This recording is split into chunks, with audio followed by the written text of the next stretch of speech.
Et salut à tous les amis, c'est Crypto Partage, c'est un plaisir de vous retrouver pour cette vidéo d'analyse du 7 septembre 2021.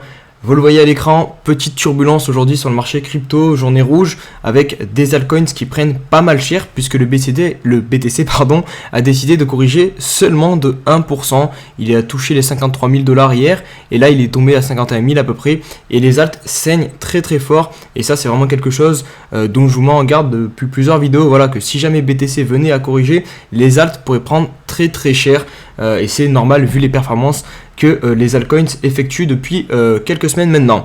Vous le voyez à l'écran, on a quand même le Solana qui nous fait un truc de barge, de dingo, plus 26%, 183 $. Voilà, là je sais pas quoi dire, on sait pas où ça va s'arrêter, mais une chose est sûre, voilà, désolé de le répéter tout le temps, mais pour moi on ne rentre pas sur cet actif, ou alors il faut une gestion du risque très très bien gérée, mais là pour moi c'est clairement courir derrière le train. Un Ethereum 3700 $, moins 4%. Et restez bien jusqu'à la fin de la vidéo puisqu'on aura un crypto cours aujourd'hui sur les chandeliers japonais qui sont essentiels à la compréhension d'un graphique. Si vous souhaitez vraiment soutenir mon travail, rien de mieux que de mettre un petit pouce bleu et même un petit commentaire aussi, histoire d'aider au référencement des vidéos. Je sais que c'est chiant, je demande tout le temps, mais vraiment ça incite à le faire. Donc voilà, merci à tous ceux qui le font, vraiment vous êtes top. N'hésitez pas aussi à vous abonner pour toutes les nouvelles personnes qui découvrent la chaîne, que ce soit sur Twitter, Instagram et sur le Discord. C'est une journée cependant historique pour le BTC, malgré la petite correction qui vient un peu entacher cette journée.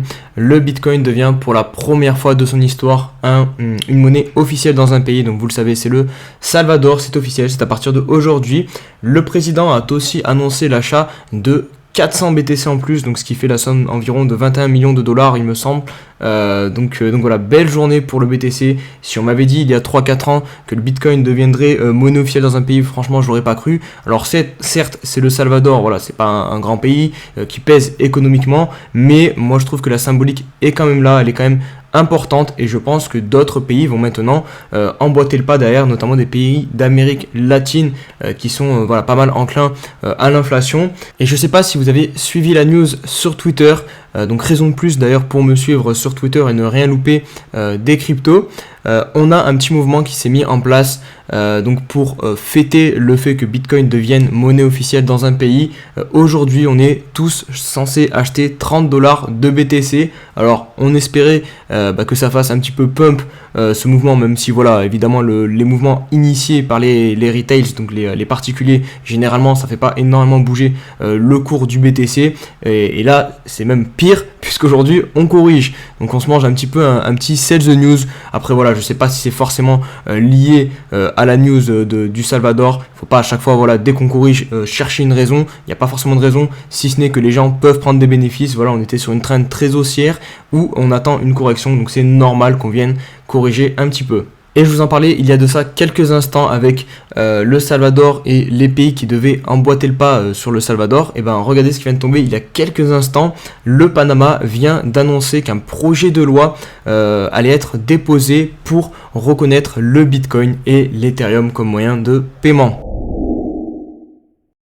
On se retrouve sur l'analyse du BTC, vous le voyez, début de très très légère correction, on peut même pas parler de correction, pour le moment en tout cas sur l'unité temps daily, là on est sur le daily, une bougie égale un jour, vous le voyez, on a buté finalement cette oblique qui est assez pertinente, je vous l'avais dit hier, regardez on n'arrive pas à passer, aujourd'hui on se fait rejeter, on est venu chercher les 53 000 $, et je ne sais pas si vous vous rappelez, dans pas mal de vidéos j'avais dit que le scénario ici de cette consolidation c'était de peut-être réussir à passer par dessus, venir chercher un petit dernier excès haussier sur le BTC pour faire FOMO tous les gens ici en pensant que voilà 50 000 $ c'était passé, qu'on allait monter directement à la TH, du coup on fait rentrer des gens et hop on va jusqu'à environ 53 000 $ et on se casse la gueule.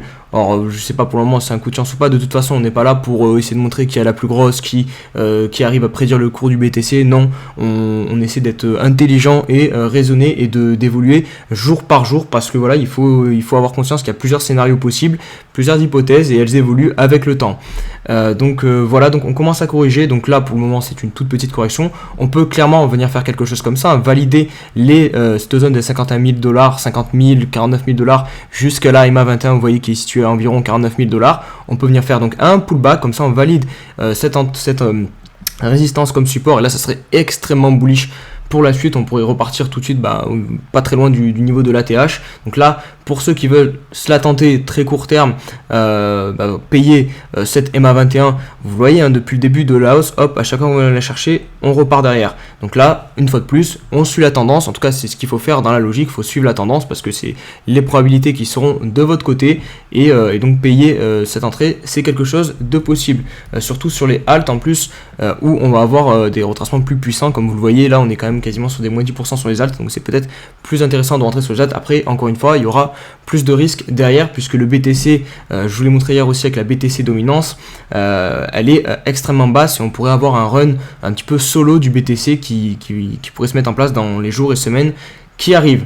Maintenant, on ne sait pas, le support ici ne va peut-être pas tenir et on pourrait venir du coup chercher une correction plus puissante avec notamment un retour sur la EMA 50 périodes qui en plus correspond maintenant au support des 45 000 $. Vous le voyez ici, hop, on avait pas mal travaillé cette zone-ci, donc ça pourrait être une zone la plus intéressante pour entrer sur du moyen long terme et vraiment la zone qui serait idéale maintenant, ça serait ce pullback sur la EMA 21 sur du weekly et qui correspond grosso modo au niveau des 42 000 $, 43 000 $. Faire attention parce que la EMA 21 est en train d'augmenter maintenant, et si on met un petit retracement de Fibonacci, ça correspond globalement à la zone des 0,5-0,38 de Fibonacci, donc une zone intéressante à payer dans un bull run, dans une tendance haussière sur du weekly sur le BTC. Allez, je vais terminer en vous passant quelques alts rapidement, puis je vous laisserai avec le crypto court du jour, puisque le crypto court va être assez long, donc j'ai pas envie que la vidéo dure non plus extrêmement longtemps.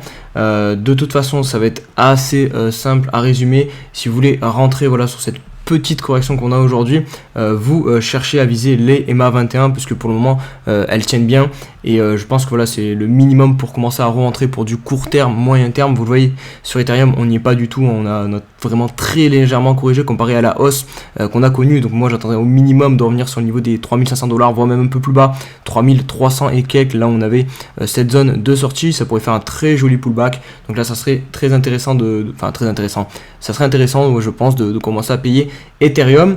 Litecoin, je l'ai déjà passé hier, donc là pareil, on est en train de faire un petit pullback, on a la même pile dessus, donc là on est sur une petite zone qui peut être intéressante clairement. Si BTC ne perd pas les 49 000 et ne descend pas plus bas, n'entend pas un mouvement plus court, moyen terme de correction, clairement on suit la tendance, hop, et les alts ça va repartir, Bitcoin ça va repartir et on pourra avoir une nouvelle hausse qui serait sympathique, mais pour ça il ne faut pas perdre la EMA 21, pas perdre les moyennes mobiles, les garder bien alignés et continuer à monter. Donc là vous avez des zones pour acheter des petits retracements qui sont intéressants. Matic Polygon pareil, la pattern est très belle, là cette espèce de dépôle tête-épaule inversée, on est posé sur la EMA 21, on a ce niveau à casser, cette résistance, pour le moment c'est pas le cas, mais vous voyez on tient les supports et là on est posé sur un support 1,50 $, donc pourquoi pas payer aussi. Je vais terminer par Wi-Fi qui m'a été demandé par un abonné, mais là c'est pareil, hop, on est posé sous la résistance encore, léger fake out pour moi ici, mais on revient du coup sur les supports, sur les moyennes mobiles, donc pareil ça peut être intéressant de payer tout ça. Je vous laisse regarder, checker vos alts favoris, vous mettez les moyennes mobiles, vous cherchez les supports, les résistances, vous prenez pas plus la tête, vraiment je trouve que l'analyse technique quand elle est trop complexe ça sert pas à grand chose. Et encore une fois, vous essayez de gérer au mieux la répartition de votre portefeuille. Si vous êtes trop exposé au marché crypto, vous vendez un petit peu. Voilà, il n'y a aucun souci avec ça. Il vaut mieux avoir une belle partie en stablecoin toujours, parce que imaginez demain on a un gros crack. Qu'est-ce que vous faites? Vous regardez et vous pleurez? Non, il vaut mieux avoir de l'argent à réinjecter pour du coup compenser cette baisse et avoir de très belles opportunités. Voilà les amis, je vous laisse tout de suite avec le crypto court. Allez, on se retrouve pour ce nouveau crypto court. Au programme aujourd'hui, un petit cours sur la méthode de représentation graphique par les chandeliers japonais. Alors vous allez voir que cette méthode a été créée il y a très longtemps, mais qu'elle est utilisée par tous depuis peu. Il est essentiel de comprendre comment fonctionnent les bougies japonaises, puisqu'elles peuvent donner de très bonnes indications. Et puis je trouvais ça sympa de vous partager l'histoire qui se cache derrière ces bougies. Alors, avant de rentrer dans le vif du sujet, qu'est-ce que j'appelle bougie japonaise ou chandelier japonais? C'est ce que vous voyez à l'écran actuellement, là, tout ce qui représente en fait le cours, le prix du BTC, parce qu'on est sur un graphique qui représente le Bitcoin. C'est ça c'est un chandelier japonais, là vous en avez un autre, là vous en avez un autre, et ainsi de suite. Vous voyez qu'il y a des formes bien différentes pour chaque bougie. Ça a une signification. Pourquoi ici le rectangle est plus gros que ici où là il est tout petit, et là par contre on a une énorme mèche, vous voyez une énorme énorme tige en haut, tout ça, ça a une signification et c'est ce que je vais vous expliquer dans cette vidéo. On va débuter par un petit peu d'histoire parce que voilà, je trouve ça quand même sympa de savoir par qui ça a été créé, quand est-ce que ça a été créé, quand est-ce que ça a commencé à être réellement utilisé par tout le monde. Donc on va commencer par répondre par ces petites questions. L'analyse sous forme de chandelier japonais est la plus ancienne forme d'analyse graphique. Elle a été créée au Japon au XVIIe siècle, donc ça commence à faire un bon petit bout de temps. Elle a été théorisée par Munehisa Ōma au XVIIIe siècle et elle est appelée aussi bougie japonaise, donc chandelier ou bougie japonaise. Cette méthode d'analyse était utilisée pour représenter et anticiper les cours du riz dans ce qui était le premier marché à terme du monde. Donc voilà, ça, je ne sais pas si vous étiez au courant, mais c'est quand même bien de le savoir. Cette méthode de représentation graphique a été très longtemps ignorée en Occident, jusqu'en 1990, avec l'apparition du célèbre ouvrage de Steve Nissen, donc Japanese Candlestick Charting Techniques. Désolé si mon accent anglais est pas top. Depuis, la plupart des logiciels utilisent cette représentation. Comme vous le savez très certainement, les Japonais distinguent toujours deux types d'énergie, le yin et le yang. Le yin, c'est le positif et le yang, c'est le négatif. Et vous allez voir que ça se traduit dans les bougies. Il y a un petit clin d'œil au yin et au yang. Tout simplement, vous voyez là à gauche vous avez une bougie baissière, à droite une bougie haussière, et vous voyez les couleurs sont différentes. C'est tout simple. Pour une bougie baissière, on utilise une couleur sombre qui va représenter donc une énergie négative, donc le yang, et pour les bougies de couleur claire, donc bougie haussière, c'est une énergie positive qui va représenter le yin. Donc voilà, ça c'est pour la petite partie historique un petit peu et signification. Maintenant, on va passer au plus concret. Je vais essayer de vous expliquer concrètement à quoi correspond chaque compartiment des bougies. Alors on va débuter par ce qui est le plus important sur une bougie, donc c'est le corps, vous voyez, c'est ce qu'il y a au milieu, ce grand rectangle ici. Donc comment il est composé? Tout simplement du prix d'ouverture et du prix de fermeture de l'actif. Donc par exemple, si on prend le BTC, admettons que à 2h du matin, par exemple, lundi, il ouvre à 50 000 $, le prix du BTC c'est 50 000 $, donc on aura ici le haut du corps qui sera à 50 000 $. Et le lendemain, donc à 2h du matin aussi, parce que du coup l'heure d'ouverture et de fermeture est la même pour le BTC sous les cryptos, donc ça sera le prix du lendemain à 2h du matin comme je viens de vous dire. Donc le prix de fermeture, admettons qu'il ferme, donc là c'est une bougie baissière, donc si on a dit 50 000, on va dire qu'il va fermer à 49 000 $. Donc tout ça, ça sera le corps. Et ce que vous avez en haut et en bas, je vais vous résumer la journée. Le BTC, 2h du matin, il ouvre à 50 000, hop, il monte à 51 000. C'est le prix le plus haut atteint dans la journée. Mais en début de matinée, il va chuter et tomber, corriger. Il corrige jusqu'à 48 000 $. C'est donc le prix le plus bas atteint pendant cette journée sur le BTC. Et en fin de journée, jusqu'à 2h du matin, il remonte et il vient clôturer à 49 000 $. Donc ça sera le prix de clôture. Et hop, voilà, on n'en parle plus. Cette bougie est actée. On passe à la suivante qui va donc, par exemple, ouvrir ici. Hop, on est au même prix, 49 000 $. Et sauf que là, du coup, cette journée, elle va être haussière. Donc, par exemple, ça veut dire que le prix du BTC va venir clôturer à 50 000. Si on prend la logique ici, on voit il clôture au même niveau. Donc, on a ouvert à 49 000 et on clôture à 50 000 $. Avec pareil, une poussée à 51 000 $ et une poussée avec la mèche la plus basse, la mèche inférieure à 48 000 $. Comme vous le voyez, ces bougies nous donnent pas mal d'informations, c'est pour ça qu'elles sont autant utilisées. Je vais essayer de vous donner un exemple assez rapidement là sur le cours. Donc on se retrouve sur du weekly, donc là une bougie égale une semaine. Et vous le voyez, hop, on va prendre celle-ci par exemple. Donc là le cours d'ouverture, on peut commencer par la verte. Le cours de fermeture est à 58 300 $. Donc le cours d'ouverture de la prochaine bougie, c'est forcément le même, sinon ça n'aurait pas de sens. Donc c'est 58 300 $ aussi. On a débuté la semaine, ou à un moment dans la semaine, ça ne veut pas forcément dire dès le début, mais un moment dans la semaine, on est venu chercher un excès haussier, vous voyez, avec cette petite mèche aux alentours de quasiment 60 000 $.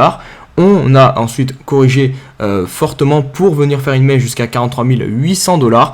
Et on a donc clôturé cette semaine à 46 400 $ à peu près. Et donc ouvert la prochaine semaine à 46 400 $ également. Maintenant que je vous ai expliqué à quoi correspond chaque compartiment d'une bougie et vous avez compris un petit peu l'histoire qu'il y a derrière ces bougies, on va rentrer dans quelque chose d'un peu plus concret, peut-être un peu plus difficile. Ça va être l'interprétation de ces bougies parce que vous le voyez, je vous l'avais dit en intro de vidéo, chaque bougie est différente, il y a une multitude de formes possibles pour ces bougies et il faut savoir qu'en fait la forme que va avoir une bougie va nous donner une indication en fait potentielle sur le futur du marché. Donc c'est très important d'interpréter les bougies japonaises. Allez, on va débuter par la première forme de bougie. Alors je vais vous en trouver une. Ici, vous en avez une, c'est ce qu'on appelle un doji. Alors, qu'est-ce qu'un doji? C'est tout simplement la figure, enfin la forme de bougie d'incertitude par excellence. En gros, c'est un prix d'ouverture et de fermeture, donc un corps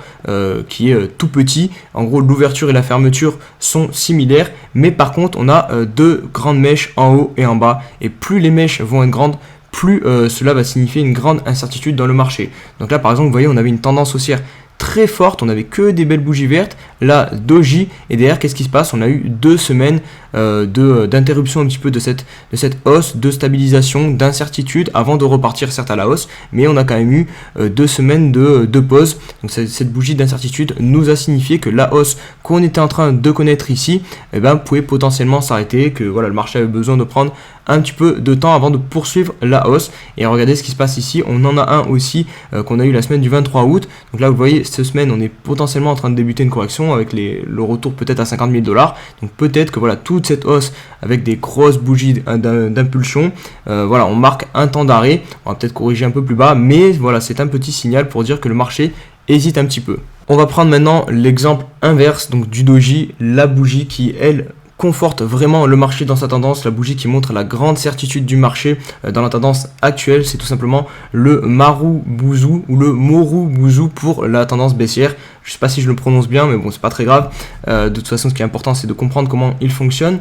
Alors, concrètement, c'est quoi? C'est une bougie qui va être complètement pleine, formée uniquement du corps avec des mèches très très faibles ou quasiment pas de mèches, hein, c'est l'optimal. Donc vous voyez là dans cette tendance haussière, on a de gros corps et très peu de mèches. Donc ça montre vraiment la puissance du mouvement haussier. Vous le voyez ici, hop, pareil. C'est ce qui nous a permis d'accompagner toute cette hausse. Et à l'inverse, quand on a commencé à corriger, notamment avec le crack, on a eu d'énormes bougies avec d'énormes corps. Et ça, ça montre toute la puissance de la correction. Et c'est pour ça que d'ailleurs, on a corrigé pendant plusieurs semaines avant de maintenant repartir.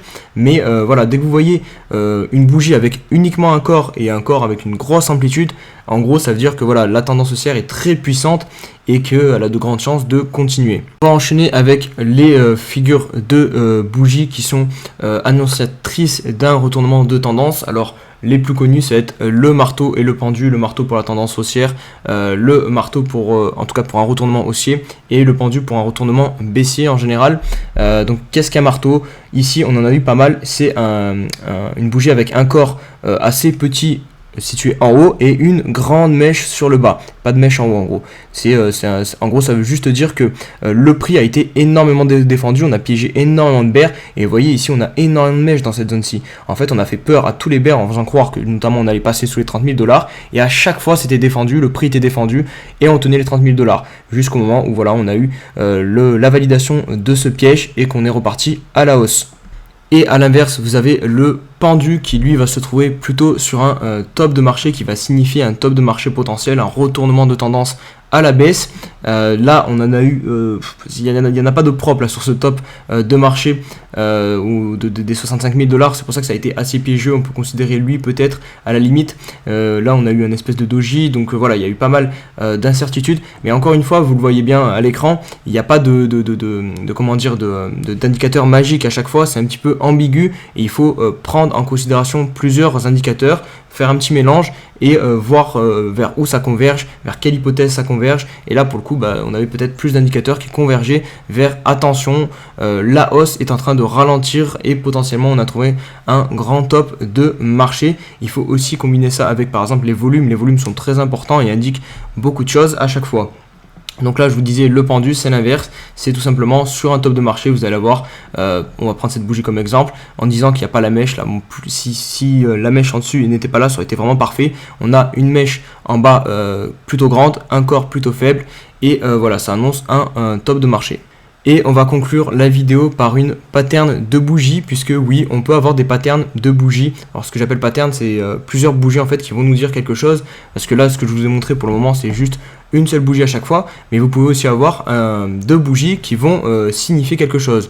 Et là pour moi ça va être le cas le plus concret, enfin le plus répandu et le plus significatif, c'est ce qu'on appelle les engulfing ou les bougies englobantes. Donc vous voyez, hop, ici on a une belle poussée, une belle bougie, un Marubozu que je vous ai présenté tout à l'heure. La tendance est puissante, la tendance haussière est puissante. Là on est sur le top de marché en 2017. Et regardez ce qui se passe, la semaine d'après, hop, on a un bougie avec un énorme corps qui vient englobé la totalité du corps de la semaine précédente. Et ben ça annonce clairement un gros retournement de tendance, et vous le voyez d'ailleurs, on est rentré dans le bear market et on a eu exactement la même chose quelques semaines plus tard. Hop, on fait semblant de repartir, c'était un magnifique dead cat bounce ça aussi au passage, on fait semblant de repartir avec une belle bougie haussière là, un beau corps entier, et la semaine d'après qu'est-ce qu'on fait? Hop, on englobe la totalité de la hausse et on repart à la baisse quoi. Donc ça vraiment, il faut vraiment se méfier de cette pattern, elle est extrêmement puissante et elle marche dans les deux sens. Vous pouvez aussi avoir la même chose pour quand on est en tendance baissière, hop, on repart en englobant une bougie baissière par une bougie haussière. Voilà les amis, j'espère vraiment que cette vidéo vous aura plu. Si c'est le cas, n'hésitez pas à me remercier en mettant un petit like, un petit commentaire. N'hésitez pas aussi à débattre, à me poser des questions. Évidemment que j'ai pas tout dit, évidemment que j'ai peut-être fait aussi des erreurs. Je suis pas parfait, j'ai pas la science infuse, je connais pas tout.